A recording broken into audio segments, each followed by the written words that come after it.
Welcome to Illini Drive, 107.1 WPGU. I'm your host, Brendyn Jones, joined with Nithin, Reddy. We can finally say, I don't know if I've ever been able to say this before, but I know for certain I can say it now. Illini Drive, award-winning radio show. Congratulations to you, Nathan DeHaan, Thank you. Hassan. So I wake up yesterday on a Tuesday. I don't start class till 1, but I had some work, so I woke up at like 10 with a text and a tweet. I was added in a tweet from Urbana Public Television, UPTV. Jake Hassan had texted in our old Illini Drive Monday, Wednesday group chat. Looked at an episode we did shortly before the pandemic hit. I think the day was March 4th. Talked about Illinois' chances in the Big Ten tournament. Talked about the Bulls. I rewatched the episode. Talked a lot about Jim Boylan, which was wild. I think I remember vaguely seeing a breakout video of that. Yeah, Nathan. It was so funny because that video was when Nathan DeHaan, former on-air editor, freaked out because we kind of all turned on him and his take, and very funny. It was nice to relive those. Makes me really, I love doing the show with you, but makes me really miss four-person shows, in pre-COVID times. But yeah, I mean, it was really cool. Shout out Jason, who used to film these, has not been able to film because of COVID restrictions, but really unfortunate. Really unfortunate. I loved watching them back, but hopefully he'll be here next semester with us. We're trying to do everything we can to have that. Shout out Jason if you're listening. But yeah, I mean, that was really cool to wake up to, so I can finally say that this is an award-winning radio show. So, yeah, I love it. It's very cool. Very cool. And, I mean, it's very, casual for us to just come in here and do it. But, I know Brendyn takes a lot of work. It takes time out of his day to prepare these shows. And sometimes. It's all right. I mean, sometimes it's just easy because there's just a lot going on. For real. But like now, there's not a lot going on, but we're still coming in every Monday, Wednesday, trying to fill this time, and we enjoy it. But Brendyn, shout out you. Thank you. I appreciate it. Makes me smile. Makes me happy. You need some shout outs. You shout me out way too much. I need to reciprocate. Shout out to also the guys, Nathan DeHaan, Jake Hassan, Alex Aguilera, all graduated. Actually, Nathan might be graduating this semester, but graduated at least from the show. Guys I missed doing the show with dearly. That was my original group coming in as a freshman. They were all juniors. And I was a freshman. I was very nervous and stuff, and stuck with them for 2 years, and it was really good. But yeah. Speaking of awards, though, man, Illinois tennis headed to the Big Ten tournament as the number 1 seed, the West Division champions. 3 all Big Ten first team. Why did I struggle with that so hard? 3 Illinois men's tennis athletes were named first team all Big Ten. Zeke Clark, Alex Kovacevic, and I'm so sorry, man. It's Seif. You can just say Seif. Seif. Seif Monsi. Seif Monsi. I know Seif Monsi. I've heard him before. I think Zeke Clark and Alex Kovacevic were both unanimous. No, Seif. Seif was? Seif and Alex. Okay, Seif and Alex Kovacevic. Which is crazy because Zeke Clark's arguably their best player. Yeah, it's weird. But I don't. Yeah, okay, right there. I was missing the line, but yeah, I mean that's crazy having 3 guys on your roster, all Big Ten first team, 2 unanimous selections. That's really good. They finished their regular season with the 4-0 sweep over Indiana last weekend. I know we talked about them on Monday. Yeah, they're headed into the Big Ten championships as favorites. Hopefully they can bring some hardware back to Champaign like basketball did this year. Yeah, that would be nice. I mean, it's been a really, really great year for tennis. They haven't lost since their first Big Ten match of the year against Ohio State. That's probably the ultimate matchup we're going to be waiting to see. But they're going to face, I believe, the winner of Indiana-Wisconsin. Let me make sure that's right. Yeah, Indiana-Wisconsin, who the Illini have played actually they've played both, and they've dominated both. I mean, it hasn't really been close. Indiana 4-0, Wisconsin 6-1 twice. I don't think there's much to worry about. Right. But yeah, Sunday, that's going to be a primetime matchup if the top 2 seeds in this Big Ten tournament align. Yeah, so we'll be able to recap that a little bit on Monday when me and Nithin come back. I think next week might be our last round of shows. I know traditionally we don't really do shows during finals week. I think it will because I think I'm going to be going home Really? during finals. Yeah. That's sad. We'll be back. We'll be back. We'll in be the back fall. next semester, man. So tomorrow, it's the day that we've been waiting for since Alabama put the smacking on Ohio State in the national championship game. Oh, boy. The NFL draft. Yeah. And things just keep changing these last few weeks. I hate the draft. Well, no, I love the draft. But I hate it's so weird. Do I got to cue up the draft music right now? Please do. Let me get my phone out. I don't know if we'll do a complete run through, but we'll talk about some of these picks, some of these changes, some of these swaps, some trades. Teddy Bridgewater just sent to the Denver Broncos. Yeah, I thought that was pretty weird because they only got a 6th-round pick out of him. Yeah, I think he deserved a little bit more. Yeah, I was thinking maybe like a 3rd or 4th. Right. Like, but maybe an impending quarterback battle between him and Drew Lock this season. yeah. We shall see. Maybe that means that the Broncos may try to trade out of that pick 9 that they have right there. Maybe trade back and get another asset to add to their team. That would be crazy if they traded up. Traded up for who? Kyle Pitts. No, for a quarterback. If they trade up for a quarterback. Yeah, and just they're like, let's add just to the stack the roster. Yeah. Because that was initially what a lot of people thought the Broncos could have done. Because I don't know if anybody's really sold on Drew Lock right now. Yeah. But yes, I love the draft. I remember the 2 years in a row it was held in Chicago, and I was able to go not into the draft, where they call out the names and stuff like that, but they had a whole bunch of like museum type setups of all the jerseys, all this and all that. They had like the mini games. You got like dash. They were outdoors, right? Yeah, it was outdoors all through Grant Park. It was really dope. Would go there after school those 2 years when I was in high school. It was really cool to see. It was always an event. We'd go with a few guys from the football team. Nice. Loved it.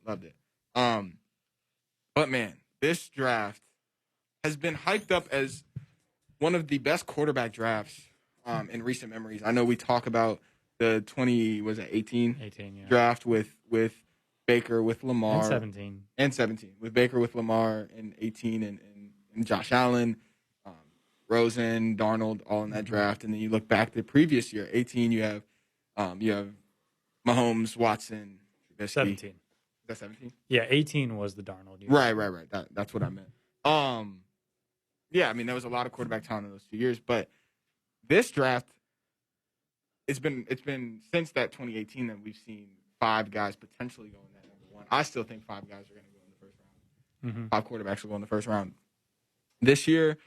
But man, my guy is slipping. Justin Fields, he's slipping. Man, is for the last 3 months has kind of taken a beating, really, for no reason, of his own. It's just kind of every year there's one guy that slips for whatever reason. And this year that has been Justin Fields, and he has gone from being the number 2 overall prospect. A fairly clear number 2 during the season. Fairly clear number 2. Did everything he could in the game where he faced the number 1. He arguably outplayed him and won that game. Did a fine job, I think, against Alabama. Didn't do spectacular by any means. I mean, I wouldn't add it as I wouldn't add it like some of his pros. It was an okay game. It was an okay game, but obviously that Alabama game is. I mean, facing an Alabama offense like that when Alabama's defense is still for real is tough. But CBS NFL mock draft, which I love to go to, now has not just Trevor Lawrence ranked above him, not just Zach Wilson ranked above him, which Zach Wilson kind of slid in there maybe a month and a half ago. Trey Lance is now ranked above him, along with Mac Jones. All 4 quarterback prospects that are slated to go in the first round are now above Justin Fields. Man, he's slipping. I saw Chris Sims, his mock draft, saying that he might go to Tampa Bay at number 32. I don't believe that. There's no way that 31. Chris Sims is really high on Zach Wilson. He is. Chris Sims is like, Zach Wilson is his number 1. Yeah. But I don't think there's any debate that Trevor Lawrence is or not going to go. You can't take anyone but Trevor Lawrence with that number 1 pick if you're Jacksonville. So man, let's talk about it. Yeah. Let's first off, looking at this draft order, right? I'm trying to figure out, right? So if you slip, if Justin Fields slips past these first three, who we all think is going to take a quarterback. Right? Mm-hmm. You got the Jaguars, you got the Jets, you got the San Francisco 49ers. The next few teams don't really need a quarterback. Where do you think Justin Fields ends up? So if we're going through it, Bengals, Falcons, Dolphins, Lions, none of them really make any sense. The Panthers are interesting because, yes, they just traded for Darnold, but, I mean, you get a chance at Justin Fields. Like, that's really hard to pass. It is hard. If we keep going down, like, the Broncos could, but, I mean, why would they? Yeah, you have so many quarterbacks. Yes, 2 quarterbacks already. Although sometimes you have to play your cards as they're dealt. Mm-hmm. So this is your hand, and just go for it, because that would still probably be the best pick for them if we're thinking about them as a franchise. Mm-hmm. It's just, how do you sell that to your fans as having these 3 quarterbacks? Exactly. After that, though, like, I think the Giants are really interesting because Daniel Jones, like, are we sold on Daniel Jones? No, he's very average. He's below average. Like, he's just he's an athletic quarterback who fumbles the ball a lot, turns it over a lot, and has sack problems. Doesn't score a lot. Yeah, which isn't great. Like, he hasn't really proven that he's great at anything outside of mobility. When he tripped on the 80-yard line, the score touchdown. I mean, yeah, that wasn't a great look. But, like, hey, he got there. He was there. I know that probably sucks for him. Yeah, and I don't know if you've seen those, like, NFL Next Gen stats, but, like, he's always at the top for, like, quarterback top speed. So, like, he's definitely has the wheels. It's just, like, we saw this with Mitchell Trubisky. Like, you need more than just athleticism to play the quarterback position. And Justin Fields appears to have that. The questions are, though, still, like, what is his work ethic like? I think that's the number one question that every team has, because there's been a lot of reports lately that he doesn't really check those boxes. And I just don't get that, though, because, you know, like, with work ethic, I think that's such, like, a abstract thing to think about, but also he broke his ribs in that Clemson game. Yeah, but that's not the same thing. And that's toughness, though. But he also was one of the number one players lobbying for, you know, Ohio State and the Big Ten and the rest of college football to play. He was some guy that was a voice, trying to give everybody a voice during the COVID times, trying to make these, you know, college conference commissioners, 3 seasons in a row, that's a lot of alliteration, come back and reverse these, because, you know, I mean, Big Ten in August said that they're not going to play football in the first semester of the school year. That changed in a matter of weeks because some of these athletes speaking out, and obviously money talks with these commissioners and stuff. I don't know him personally. I've never been in a locker room with him, but I don't see anything on the field to me that warrants, oh, he's just not a hard worker. If that comes from inside Ohio State, inside other places he's been, I guess that makes sense. But I just, you know, I don't necessarily see it. But that's just me. Well, I don't think we can see it. Like, right. I just think even with your arguments, I just don't think that's enough, because any kid, like, that loves playing a sport or really enjoys it will just want to play games. That doesn't necessarily mean you enjoy the work in it. And that's what all of these great quarterbacks are required to have. Like, you think of Aaron Rodgers, you think of Peyton Manning, you think of Tom Brady. They're nuts when it comes to looking at film. Sure. And they're always trying to work on their craft. They're looking at different coverages from each week to week, and that's why they're so great. I'm not saying Justin Fields doesn't have that. I just think it is a little concerning that these are coming about, although sometimes this just happens. Like, we see this time and time again where a quarterback starts to slip. We saw it with Lamar Jackson. We've seen it if we go even further back with Aaron Rodgers, where it happens. Guys slip. Ben Roethlisberger, the same thing, where there's just concerns that slowly start to rise up that really aren't that big of a deal. And that might be, honestly, what we're seeing, because Justin Fields, he's such a pure passer and he's a great athlete that I don't understand why he's not the number 2 quarterback taken off this board. 100%. So let's talk about the trade-up, right? Yeah. Trade-up situation. There's a lot of teams. It's interesting. In that discussion, you got teams like the Patriots. You got teams like the Bears that people think may trade up if Justin Fields falls far enough. So say both Carolina and Denver pass on him. You don't expect Dallas to pick him up after they just paid Dak Prescott.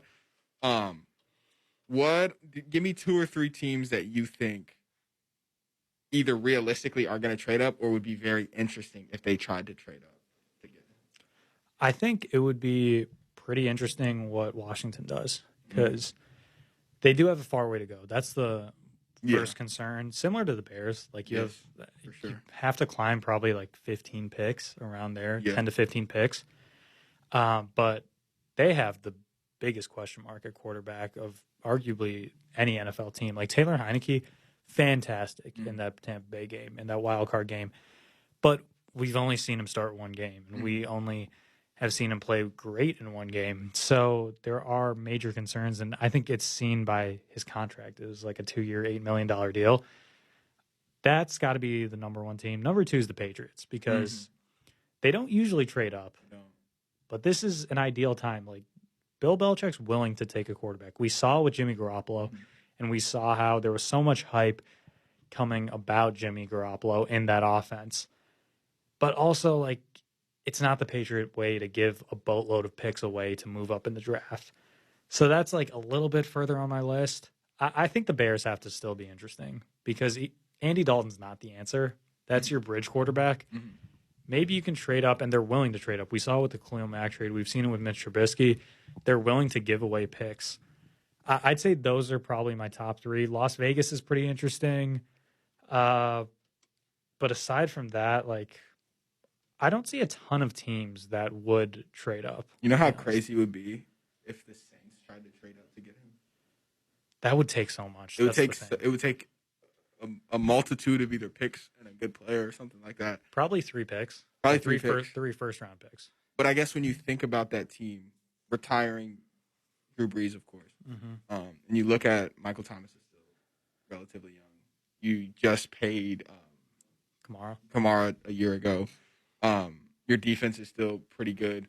You're a little bit over cap, in these situations, and that's why this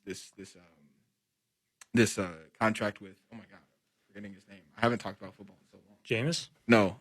Taysom Hill? Taysom Hill. This weird fake contract that he is in right now, that none of the money is guaranteed. I think it'd be very interesting because they would not that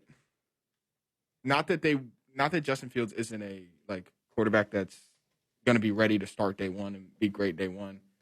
But I mean, I guess if you put him in a system with that many weapons and where he does not have to be the pressure guy. Like you saw Drew Brees, like he wasn't obviously what he was 10 years ago, but he was able to be effective in that offense because of how many weapons he had around him. I think it'd be interesting. I don't think it happens, but I think it would be very, very fun. If you get to a situation like Lamar Jackson where Justin Fields just falls and falls and falls in the draft and nobody wants to take him, I think it'd be really crazy if the Saints take him. But I also don't think he's falling past the Patriots. Are we maybe forgetting about Miami? Because that's a hard one. Like I've thought a lot about this. You got Tua there. Yeah. And Tua's it's not the same situation as Josh Rosen, where Rosen was terrible his first year, but also didn't really have much college success. Tua, we know, has been good. And Tua, ever since his freshman year at Alabama, has been hyped up as the next great quarterback. He was supposed to be the number 1 pick that year if it wasn't for injury and Joe Burrow's emergence. Maybe we should start taking a look at that Miami situation because Tua was really bad last year. And yeah, he was very inconsistent in and out of that starting role, him and Tannehill. Fitzpatrick. Oh, my goodness. Very off today. Sorry, y'all. Old Miami quarterback. Yeah, exactly. Trading starting roles throughout the entirety of the season. Yeah, I think we're overlooking the Dolphins, but I also don't think they're ready to be like, all right, Tua, you're done. And I feel like when you get to that situation, much like the Josh Rosen, Kyler Murray situation, like I feel like if you draft a quarterback with the 6th pick, you're kind of telling Tua that he's done. I don't think they're necessarily ready to say that right now. He had flashes of being good. Obviously, he struggled a lot. But that team is really good defensively. That team has places around him. I think it's one of the better coached teams in the league. What sucks is that they're in a division with the Bills and the Patriots, who are looking to reload and still be there. So that's going to be interesting. But, yeah, I'm not exactly sure. It's one that I struggle with a lot. I don't think it's this draft. I think if they are in a similar situation that they were this year, next year, and they've given Tua that year to be like, okay, like, can you prove it? Then they would be ready. But I don't see it happening. It's a hard situation because, yeah, you want to give Tua that extra year because 1 year is just not enough for a starting 100%. quarterback in the NFL. Especially coming off of injury that he did. Yeah. But it doesn't help that Justin Herbert and Joe Burrow were really solid, especially Herbert. Herbert was phenomenal in that rookie year. It also doesn't help that you might get a chance at Justin Fields. It's tough. And it's hard to pass that up. I think they're definitely going to get a chance. Yeah. Like, he's going to be there. Well, we got to talk about number 3 because number 3 one is hard. that's I thought Justin Fields would have been a great fit for good. San Francisco. I think Shanahan's I think he's trying to be too smart. Yeah. And if you're Shanahan, you got to realize, like, you're going to get these guys open. Justin Fields doesn't have to do a ton. Exactly. Like, he just has to make the right plays and extend plays, which we know he can do. But Mac Jones and Trey Lance are supposedly at the top of their list. It's so weird because they're so different, right? Yeah. You get Mac Jones who... Completely different. Completely different. You get Mac Jones who you think is going to come in and be a guy who can hit his peak early in his career. That's your Alex Smith. That's what he's going to be throughout most of his career, and he's already seasoned, and you've kind of already seen his potential. If you surround him with good things, you're going to find a little bit of success. Trey Lance is on the exact opposite, where you don't know where you're going to get from him, but if it works out, it's going to be phenomenal. And it's just so weird to me that those are the two picks they're wrestling with. Mm-hmm. And like I said, I just think Shanahan's being a little bit too, like, you have a great defense that if they weren't injured last year, they would have made the playoffs. Yeah. You have offensive pieces around that are really good and that you can probably keep growing as time goes on. And if you get in a situation where you can have Justin Fields, which may take a year or two to become, if he reaches his potential, a year or two to reach that, you'd be still in a good position with the young defensive line you have and keep reloading the secondary that you have to be competitive in that conference or in that division. It's weird. It's really weird, this 49ers situation, and it hurts. What's crazy is that Mac Jones is even involved to me because Mac Jones just seems like you're getting Jimmy Garoppolo again. I don't really understand why you would want to invest in that. Obviously, like, he can be a part of an explosive offense, but it's hard to even think about that Alabama situation and compare it to anything you're going to see in the NFL. Exactly. You're never going to have a situation where your talent is just that much better than everybody. Yeah. On both ends of the ball. So it's very weird to me. And I'm in the firm boat that I think that Garoppolo is going to be the starter this year until unless he gets injured or he, Shanahan's basically said that. Right, and he said that. But with that situation, when you already have a legitimate starting quarterback who has shown you that isn't going to shoot you in the foot enough, that you're still going to be able to make the playoffs, you're still going to be able to compete, made it all the way to the Super Bowl under Garoppolo, that you have, and you can pick a quarterback that can learn under and read the offense and do this. And the best person at that spot to me and to a lot of people is Justin Fields, and I just don't see why. Like, it just seems like a layup. It seems like a layup. Like, it feels like when they traded up to number 3, and that was like amidst the whole, like, Zach Wilson's going to go number 2, Zach Wilson's going to go number 2. It felt like Shanahan had just hit a layup. And it's like, man, I can get Justin Fields with the 3rd pick, and he doesn't even have to start for me right away, and he can learn. It reminds me a lot of the Patrick Mahomes, a lot of even the Lamar Jackson situation where they get to sit behind quarterbacks that have been there for a minute, and they're not thrown in like Joe Burrow was. They're not thrown in like other quarterbacks had to do and learn and grow and develop in these systems.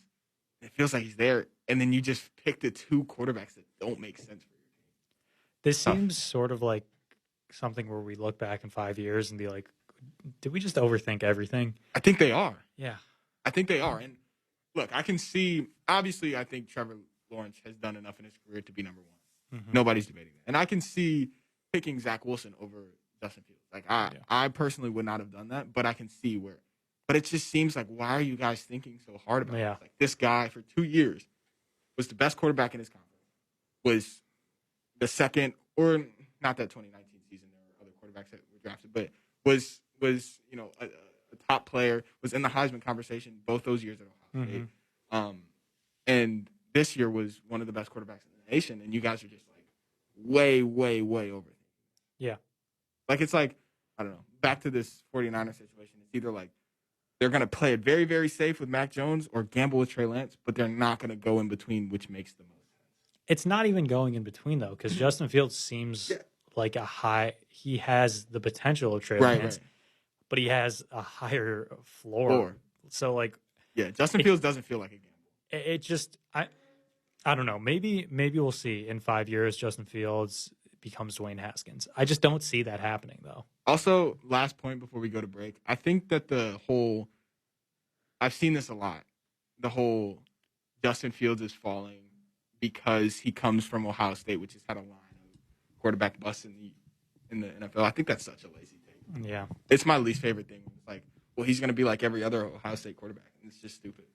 Different person. Yeah, I mean, it's never happened with Alabama quarterbacks. Yeah. It didn't happen with Tua when there hadn't been a single successful Alabama quarterback before him.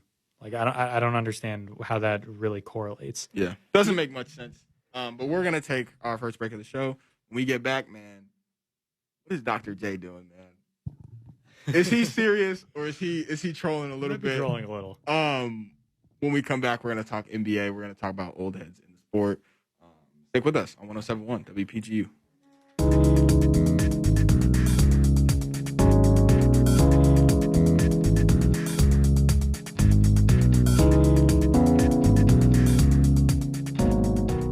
Welcome back to Illini Drive 107.1 WPGU. I was about to say Illini. Illini Drive 107.1 WPGU. We are on the radio.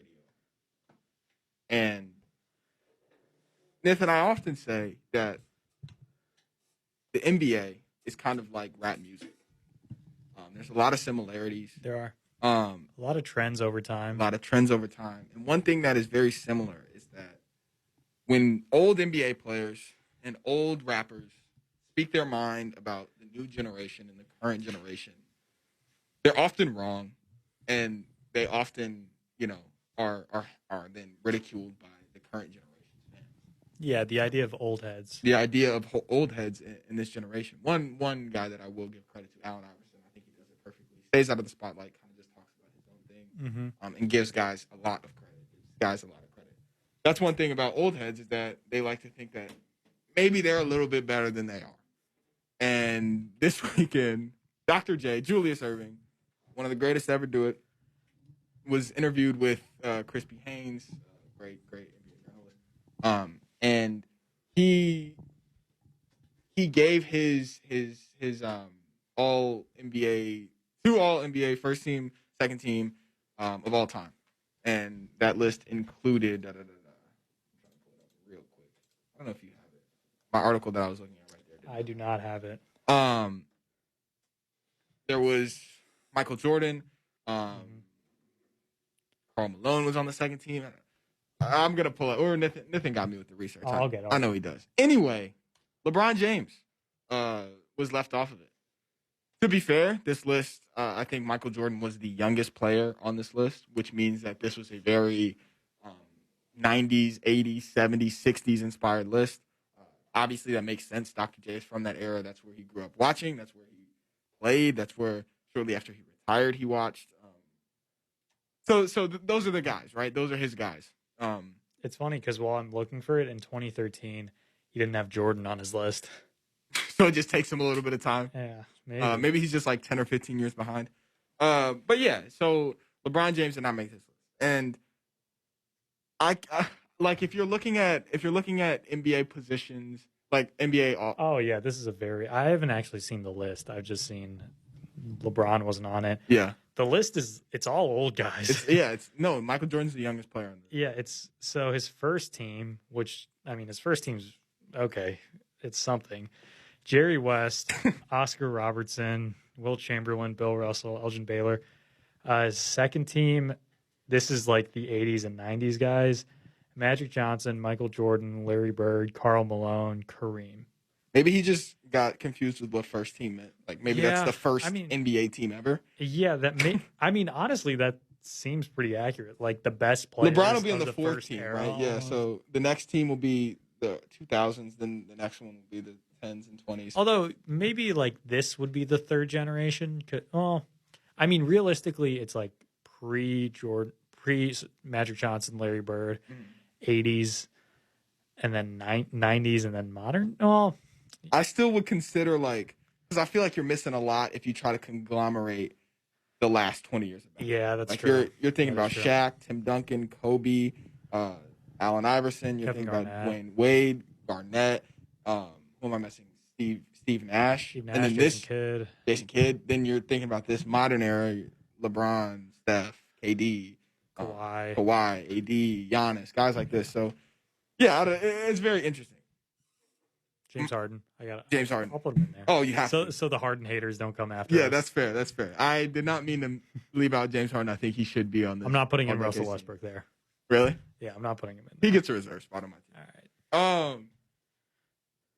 Is Dr. J hating? I mean, okay, if this is his actual top 10. But okay, so I guess something that I left out. He says that the reason he can't be on the list is because LeBron pushed forward the era of super teams, which is a lie. That's a dumb reason, though. Also. It's a stupid reason.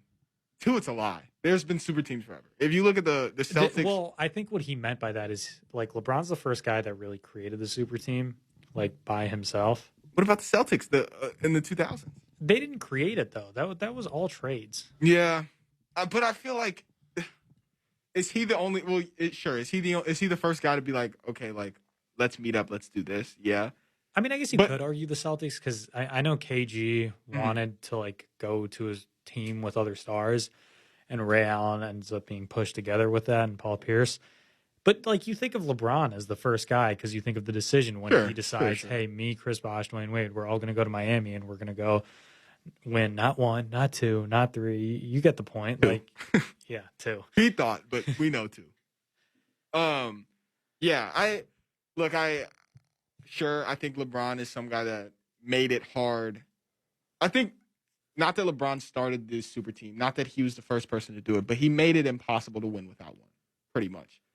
Yeah. Impossible to win without at least two all NBA guys type. Okay, And I mean, I'd push back on that because, like, you could say basically always you had to have that. Like, think about title teams in the 90s. You think 2000s, they all had, like, two high-level superstar players. So what's I guess that's my thing then is, like, what is Dr. J talking about? Is because you've always needed talent. It's not like there was always I mean, you can look back as far as ever, right? Shaq couldn't do it until he made with Kobe. Kobe, after Shaq left, couldn't do it until Powell, right? Before then, you had, Michael couldn't do it without Scotty. You look at, there's so many examples of guys not being able to do it together because even Dwayne Wade needed Shaq. Dwayne Wade needed Shaq and they needed LeBron. And Allen Iverson was the only guy. And the time he went to the finals, he got a gentleman sweep on him. So, look, I just think that it's, and I'm by no means this guy who's gonna love Bron and think he can do no wrong. I think that there's missteps in his career and there's times where I think can fault him for. But I just think that leaving him out of your top 10, and maybe it's not a top 10. I don't know what Dr. J's thinking was about this, but it just seems so fluky, especially because I feel bad because LeBron really likes Dr. J. Mm-hmm. As he talks about him in a lot of interviews as somebody that he really had wanted to see and like a guy that he grew up like idolizing as a player, whatever. And that just sucks for LeBron because there's no way that you can sit here and be like LeBron is not at least a top 5 player in NBA history. Yeah, I mean, like, I don't know what logic there is other than purely titles that you're looking at because but he has 4. Well, the arguments would be then it would just be like the old Celtics guys and some old Lakers guys that you throw into that because they just got a bunch of rings because they were the only teams that were successful in that era. But it doesn't make any sense. I mean, I understand like the point of view that he has. Mm-hmm. It's that like LeBron changed the sport for the worse. And I don't think he should deserve a spot in my all-time list or the top of my all-time list because you should almost be negated for that. But as we've said, like you've always needed 2 stars. Like we could go back through the history of basketball, and I'm fairly certain like the only one that really stands out, at least for me right now, is 2011 with Dirk. And he still had a very good team around him. He just didn't have any other all-star caliber players. I would also say 2004 with the Pistons. But that team was so good defensively, and they also caught a very tired Lakers team. Yeah, and you had, I'd say, 4 all-star level players on that team, and Chauncey, Rip, Ben Wallace, Rasheed, and then Tayshaun Prince is like a very, very, very good player too. Right.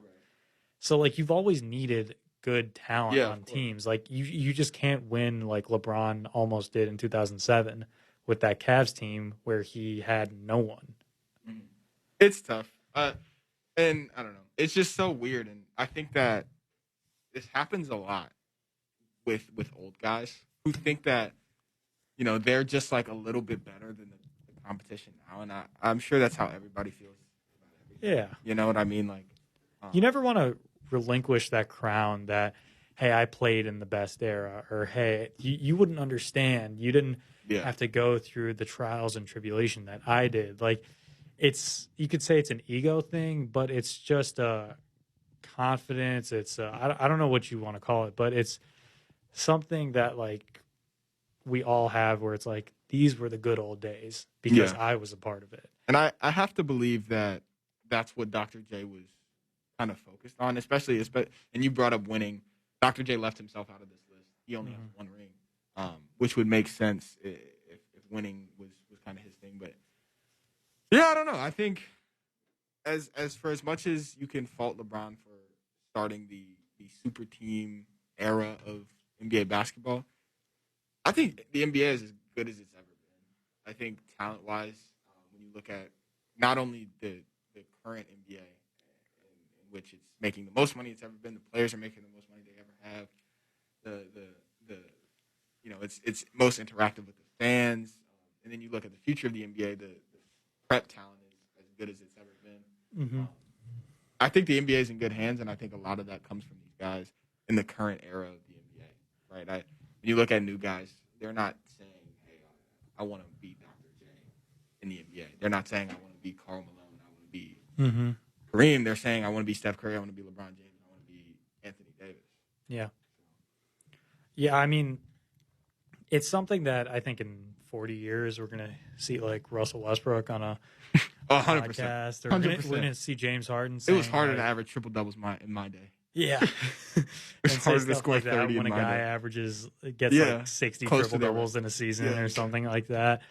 And I can't imagine Russell Westbrook. It's going to happen because it happens with every era. It happened with Wilt Chamberlain. Once he got older, he just started talking about how he was better than Michael Jordan, and Michael Jordan couldn't play in his era, which is so untrue. Just because you're going to get hit a little harder. Michael Jordan did that against the Pistons and nearly beat them despite having not the greatest coaching. It happens in every era. It's about personalities. Like, you're never going to see Tim Duncan do this. Yeah, like, 100%. He's a humble guy that respects the game and understands how it changes. I don't think we're going to see this with Steph Curry. I don't think we're going to see this with LeBron. Like, there are certain players that are willing to say it. The surprising thing is, like, Dr. J doesn't strike me as that guy, though. He doesn't seem like the ego guy. He doesn't. He's very silent. Like, I could see this from Shaq. I could see it from even Barkley. I could see this from although Barkley does have respect for players. It's just 100%. He's a little bit out there with his takes. That's how I'll put it. He is. He's goofy. Yeah. But 100%. I do think it's a personality thing. But yeah, that I can't wait for that segment when me and you are 60 years old and 72-year-old. They didn't understand Russell Steph Westbrook. Curry, man, guarding Steph Curry, this, and that. Meanwhile, we have guys who can pull up from 45 feet because there's a 5-point line in 50 years. Oh, God. I don't want to say that's that. That's when I'm starting to watch. What was it? Your golf game? Speed golf? Yeah. That's when I'm going to watch speed golf. Speed golf. That's when the revolution comes in. The speed golf revolution.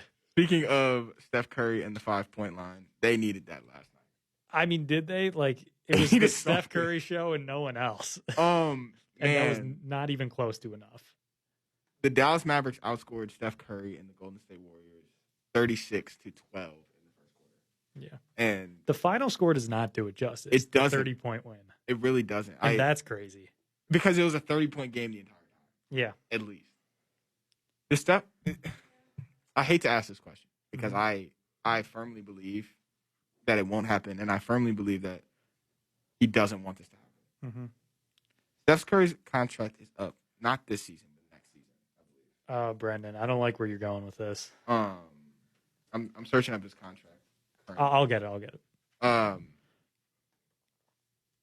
Steph Curry, if next season, he's a free agent after next season. He'll be 34 years old.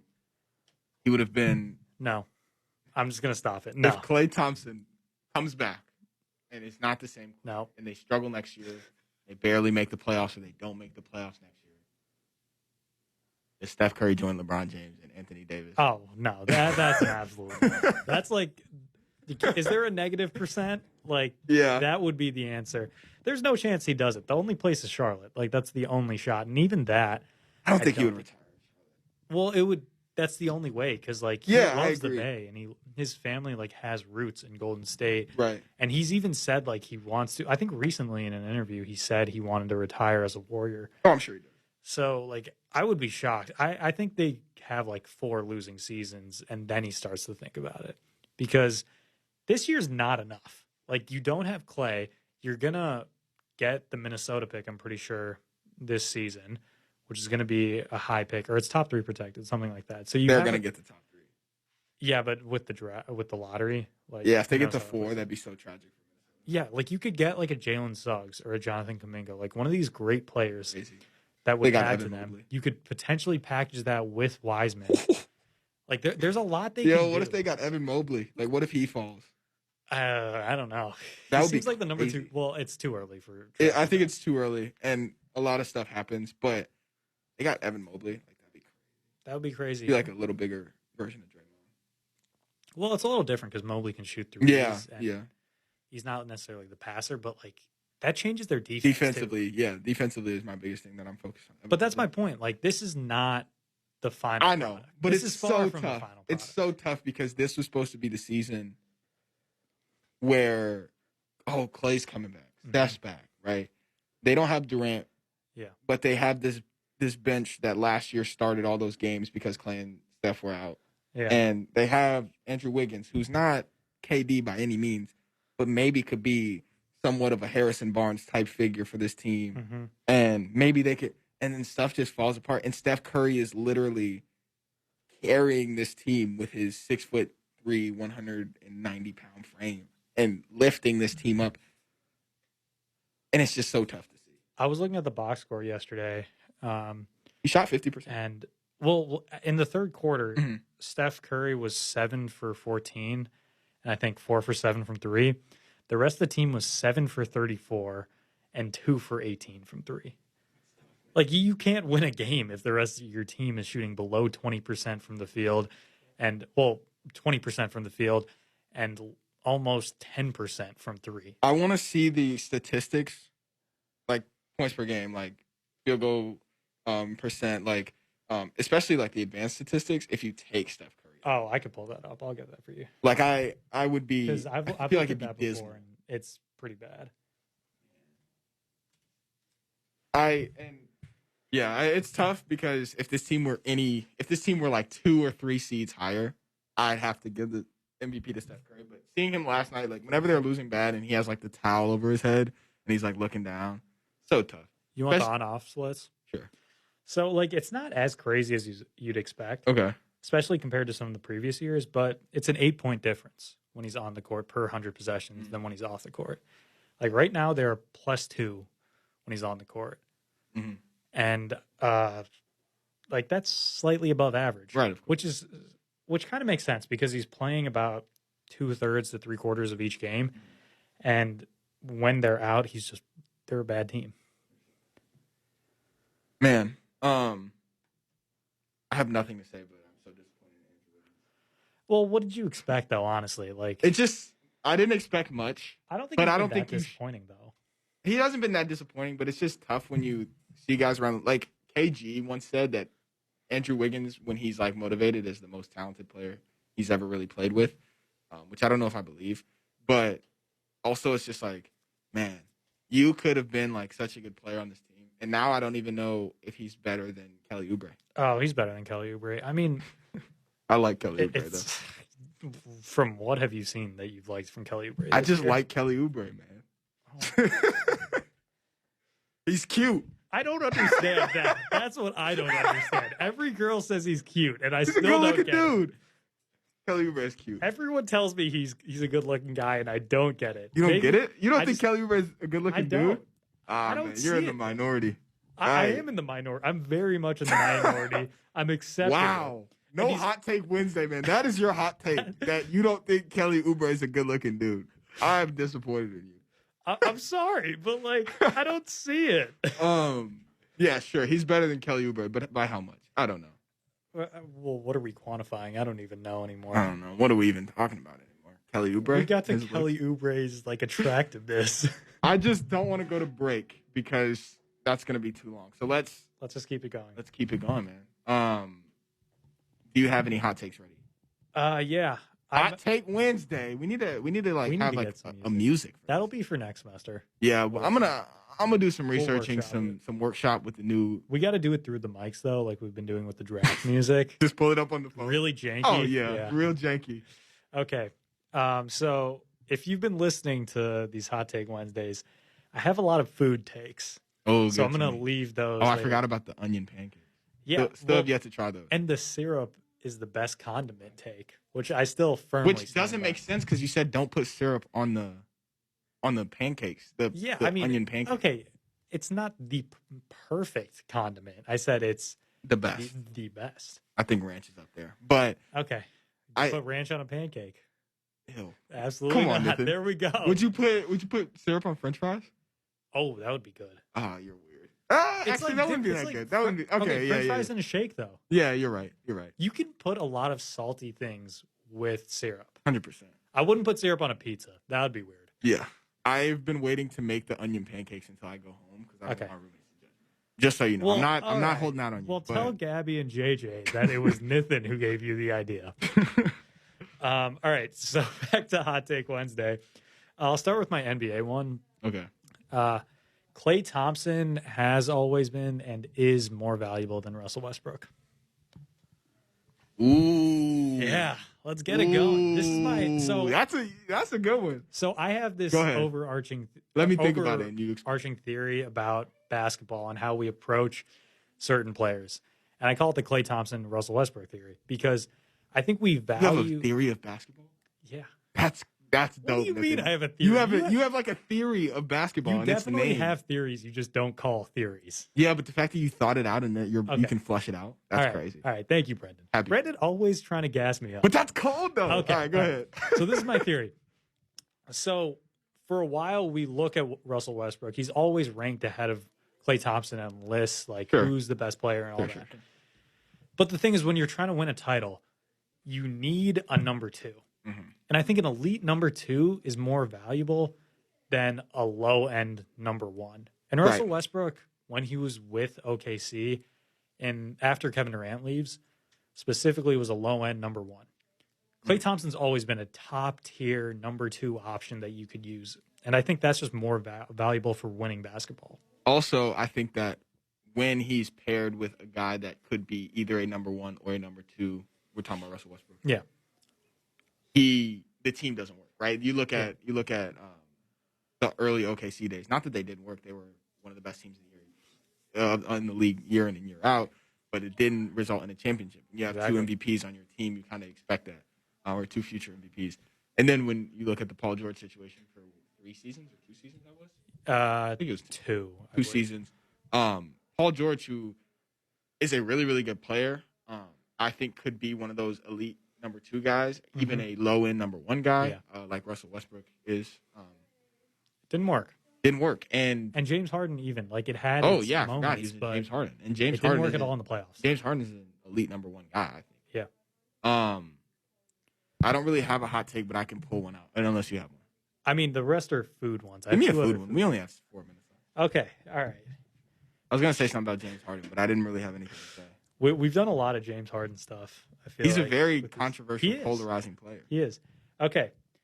Chips are better on a sandwich than they are as a side to the sandwich. Depends what type of chips. Like, I'm thinking potato chips. Sorry, I should have Sure. clarified.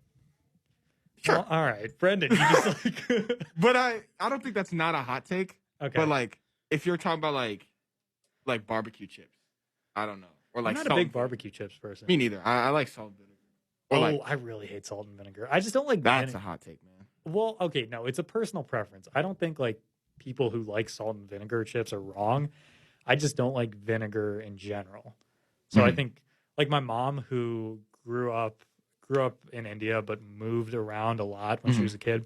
She lived in Ireland for a bit, and she always talks about eating fish and chips and how gotta put some salt and some vinegar on it. And I'm like, ugh, I mean, I hate vinegar. I feel it. So yeah, Man. Should I do my last one? Yeah, do the last one, but I love salt and vinegar. Okay, I'm a jalapeno chips guy. Okay. Yeah, I don't like the dill pickle. what, dill pickle chips. Yeah, like Lay's dill pickle. Oh, I've never had those. See, I also Don't waste it. I don't really like Lay's. Yeah, I'm Like, not a big Lay's fan. As Lay's I've are grown up, average Lay's chips. are very average. All right, this actually kind of goes well with my next one. Pickles are pretty underrated. Oh, I love pickles. Yeah, pickles are great. I do think they're underrated, but I also think that by the people who think they're good, they're overrated. Like, Ooh, wow. Okay, Gabby, I like this hot take. my roommate Gabby, man, Yeah. is in love with pickles, bro. She would like buy the pickles out of the bag, like at a gas station. Wait, pickles? I don't even know what that is. A pickle in a bag, bro. That's it's just a thing? It's a pickle in a bag, and they come in different flavors. Like there's like hot pickles in a bag, Really? and you just pick them and you eat them. And I think that's too much.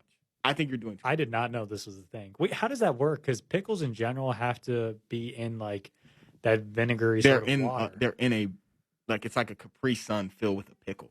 Really? Yes. Whoa. And you open it and you just eat it. So there's like pickle juice It's in pickle the juice. bag. Yeah. Huh. Which is just vinegar, right? I kind of want to try this now. I don't think it's bad. Like I think it's good. But like I know people who just like Gabby, she'll eat like a lot of her diet is a pickle. And I think a pickle works really great as just sides in general. I don't think it can ever be like a main snack, but like Tell that to going Gabby. along. I mean, yeah. You know what, Gabby? I'm cool with it though. Sure. I mean, I love pickles, and I do think they're underrated. But I think the people who like pickles, like who really love pickles, it's a part of their personality. I think they love them too. So is Gabby a Yes. pickle girl? She's a pickle girl. Wow. She likes pickles a little bit too Wow, much. new information coming out in this show. Anytime I get her food from somewhere, like say I'm going to like McDonald's or like Culver's, and I'm like, oh, you want me to pick you something up? She's like, yeah, this. Tell them extra pickles. Like I need extra. Like she wants the main flavor to be pickle, and I think that's too much. I do like pickles are so great on any like I burger agree. or sandwich I type. agree. I love pickles. Yeah. Just not that much. I think there is overkill with pickles. I will agree. And Gabby has reached it. Speaking of that, Brendyn, where should I get food later? After this, I'm going with a friend to Taco Joint in a little bit, or Taco Shack. Like What's Taco Shack? It's a new taco. Is that the one on Green Street? Yeah. Okay. Trying that with a friend. I don't know. Me and you talk about shawarma joint. Yeah, I was thinking shawarma. Do it, bro. It's always good. And there's variety. Wait, what'd you get last time you got shawarma? Oh, I always give me a bowl of spicy rice, spicy chicken. Okay. I put fried cauliflower, fried potatoes. Okay. I get cabbage, lettuce, something else. Brendyn, I'm not liking this order so far. Why not? Okay, I like the What do you start of get? it. So I get Feel judged. No, don't feel judged. I'm particular with this. Okay. Also, a lot of people don't like what I get. Okay. So I'll say that. I go spicy rice, spicy chicken.